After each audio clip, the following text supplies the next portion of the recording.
do you got next to me? A couple scraps? Yeah, we have some good scraps. And, the hockey fans, of course, they love the game.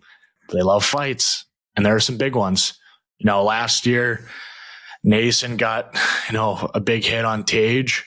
And there's a big fight. I didn't even realize how big of a hit that was last year. I can't remember that from last year. And how big of a deal that followed, like in the room, like in the media. I remember seeing that hit and like nobody doing anything.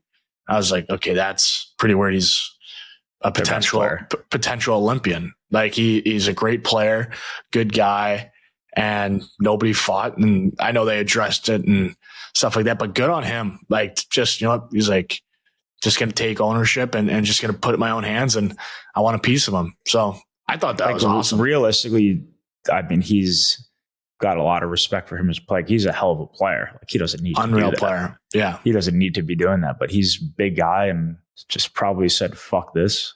I mean, I don't want to talk for him because I don't know exactly what's going on, but also like, I think it also like kind of looks good too. He's like, all right, nobody want to do anything for me last year. Like, fuck it, I'll do it for myself this year. Like, I think that's great. I again don't even remember what exactly happened last year. You know more about it. So what happened? Like nobody did anything and then they got roasted. So tell people that don't understand like kind of that. Let's give an example on our team, for example. Just use my team as an example. Yeah. So say Barkey. Yeah, that's who I was going to go with. So Barkey's gets a puck and gets a headshot. And the example last year, he gets headshot, guys see it, and they don't go after the guy and fight. And so it's like, not the code, but it's just like your best player gets taken advantage of. Obviously, you stand up for him, and you don't do that to our it would best have been player. An absolute shit show. Yeah, it's you don't do that to our best player, or we're going to do that to your best player. That's usually how it goes. Like if you're going to take advantage, like all right, we could do the same thing back. So last year, I remember seeing that hit, no fight, and then their coach came out and said like that's going to get addressed. Like that shit will never happen again. And like they probably got roasted the next day for it, but that's something that should not take till the next day. Like no, like it's that should be an intermission, just a look in the mirror moment. Like it doesn't matter if you fight or not. You don't let your buddy or your teammate get taken advantage of ever. I don't care if you're going in there against the toughest guy. You're going in there just to show that you got each other's back, and you might get your ass kicked in the process. It's just it happens. It kind of reminds me of the clip when somebody in Detroit, I can't remember, was going after Timmy, and you did like the Collinsworth slide in. the Chris Collinsworth slide in on Sunday Night Football. It was like hello, how are you? That's the best. It is the best video. It's like, Chris, welcome to Sunday Night Football. Yeah. Oh man, that really is good. But we gotta find that video. Yeah. But that's kind of the same thing. Like one of your best players and Timmy was, I don't know, some guy was probably picking on him a little bit, and then somebody comes in there. It's just kind of code in hockey. But what you don't see, back to that fight, is like very rarely do you see a guy of that caliber, Tage, just be like, fuck it, I'm going to do this myself. I love how it was the next year too. He's like, I didn't forget about it. Like it's just like hockey players, hockey players have the best memory. I still owe a guy a hit or something from my first few years. I'm not going to say who on here, but there's still people that caught me pretty good when I was in Calgary that I'm still trying to. Hey, my favorite catch them with their head down in the middle. I swear to God, Brady, I'll tell you after this. My favorite is I might even text you right now so you can laugh at them. Hockey players have Irish Alzheimer's. Forget everything but the grudges. Like it's just that's just. It's true. It's true. Very true. It's just a tough. It's a tough hit to see, but you love the response. So. Were there any other good fights? There had to be a few. I got another one. Former teammate Mark Kaslik. I honestly was kind of like surprised with this one because I didn't see it. Like I would never had it in my bingo card, but that fight with Sider, you had Cassie throwing rights and then Sider was throwing lefts. Like there's nothing better than just a right left, no defense. But you see that fight? Brady, I looked forward to this league lowdown every week because I think when we watch hockey so differently. Like I'll send you clips of like a sick goal and then you'll send me like for example, you texted me this toe-to-toe fight, and I'm like, we watch hockey different ways. I love it. I mean, I've watched every hockey fight on YouTube by every player. You are a hockeyfights.com whore. You really are. I love it. You really are.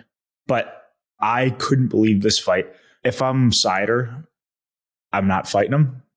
And if I'm Seider's teammates, I'm not doing it either. But he is a big guy. So, I mean, every once in a while, it doesn't kill him to do that. I mean, it gains respect for himself. That's what I like. I love it. It's like, it goes back to that 4-point game. 4-point game, rivalry game. Like, these games are freaking intense. I think they were probably both like 2A, 3A, like in the Atlantic, second in the Atlantic, third in the Atlantic. So big game.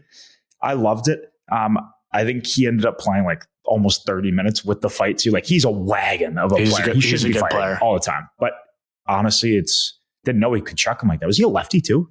He's a lefty. You have to see that fight. You never want to. I gotta see it. I gotta watch this. And then you have to watch his first fight versus Forsberg. I didn't know it was a lefty until that fight, and I don't think Forsberg knew either. It's like, I remember that one. It's like screaming from the bench, "Hey, he's a lefty!" as he's taking 6 lefts. I remember. I got to tell this story real quick. I really I feel terrible. I'm going to throw the guy under the bus. I honestly feel even worse because I forget his name.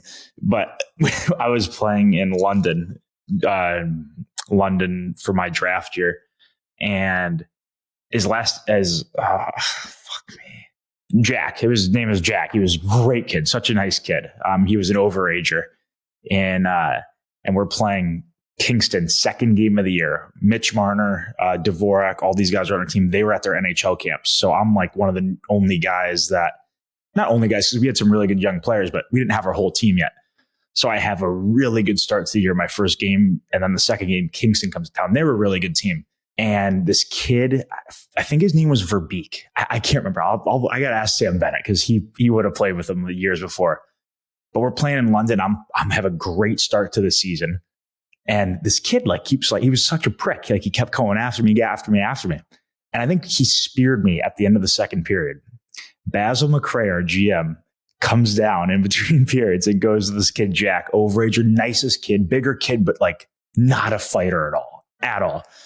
Goes up to him and it's like, basically threatens him, like, you have to fucking do something right now, or like this is it, sort of thing. I don't want to sue him for what he said, but kind of like one of those things. Yeah.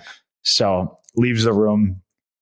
Jack starts putting like tough skin on his knuckles. I think, like, where it doesn't cut, or it's I don't. Again, this fighting thing is not my specialty, so I don't even know what the stuff is. He goes out there, asks him to fight, doing the hot laps at the start of before the start of the period, and they fight. He's like, "Of course I'll fight you. Are you fucking kidding me?" Yeah. They square up. He's going like this right before. Switch. Left uppercut, like everything. I couldn't fucking believe my eyes. Also, like, this is my first time in junior hockey, so I don't know. Like, I've never really seen a fight like up close like that. Brady, I couldn't fucking believe it, and I felt so bad for him the next day because obviously he got his ass kicked because like this little rat fucking Kingston was like picking on me a little bit. Yeah. Oh my God, funniest thing ever. I still laugh about it with a couple of the guys there. So hilarious story. But yeah, always careful of the lefties. They can sneak up on you. What about Brady? Did you see the fight in the jungle? That fight I did see. I don't see the NHL fights, but I see the jungle fights. Legit, maybe. You know how, like, I don't know if you've seen like Hockey Fights does like the punch counter with videos. I would love to see the punch counter. It had to have been like 50 punches each, just toe to toe. And then like middle of it, like, and Bauer. Okay, Bauer. Bauer is on the Manitoba Moose, and he's had some good ones. And that Turcotte was on the Wolves. And I was just listening to it like not too long ago, and this Bauer, he trains MMA in the summer. So I'm like, okay, yeah, that's a sign right there that he's a complete animal. Those two should both get called up to their respective NHL teams and be forced to play one game for that performance. And I'm here promoting these guys. We're a players pod. Those two have to play. after that performance. Imagine center ice doing just that. Hopefully not against us. Just center ice, just grab somebody just toe to toe. Manitoba Moose, fuck. Place would be going electric if he was with the Jets. I'm pulling for those guys to make it, because very rarely do you see guys like go toe to toe like that. And I'm sure they're fighting all the time, and like that's not the way the jungle is anymore, from what I've heard. So there was also another good one too. There was another really good fight too. A guy on Gallant. Yes, Gallant's known as like the biggest animal in the AHL too. He's the biggest heavyweight. Like I've heard from guys like he's like heavyweight, but he just throws bombs. And then you had a kid who's like an 05 come in toe to toe and slept him. Like guys are like watching that and they couldn't believe it. They're like, this guy he's at 05 throws bombs, and then he just got put to sleep. Like it was nuts. And guys like legit couldn't think about, because I think Gallant's from either Nova Scotia, PEI, he's from like East. He's from PEI, I'm pretty sure, because played with Zach Dalpe, who is buddies with him, and said that when people would come to town, people would drive in. I think it was PEI. People would drive in from like hours away and be like, text the people at the bar, be like, hey, let Gallant know I'm coming in tonight. See if he wants to give me one. They would like pull Gallant out of like his house. They'd call him. They call him and he'd be like, we're going to get Zach Dalpe on here one day to confirm this story. But they would text him. He'd be like, Joe Schmo, who owns the bar, would be like, hey, Gally, I don't know what his nickname is. Hey, Gallant, buddy from 6 towns over is driving in. Like, can you give him one? He'd like look at his wife. He'd be like, can I? She'd be like, yeah, go ahead. They'd go and just get into a brawl outside the bar, and then he'd go back to the house and the guy would just drive back to his town. We need confirmation on this before I will get confirmation on this. That's an all-time story. For the viewer, what's the jungle exactly? Like this Turcotte versus Bauer? Like what is the Always Hungry League for the viewer? Yeah, so Brady and I were talking about this. We talk about a lot of slang on here that some people would understand and some won't. So we'll just start off this, and then I think later on in the show, Brady, we got a few. We have to get to that. We think it's normal, but we understand that there needs some future explanation on it. Yeah, because if we have people in here listening, they need to know everything that we're saying. So the jungle is the AHL. That's pretty much it. I think it used to be just an insane league.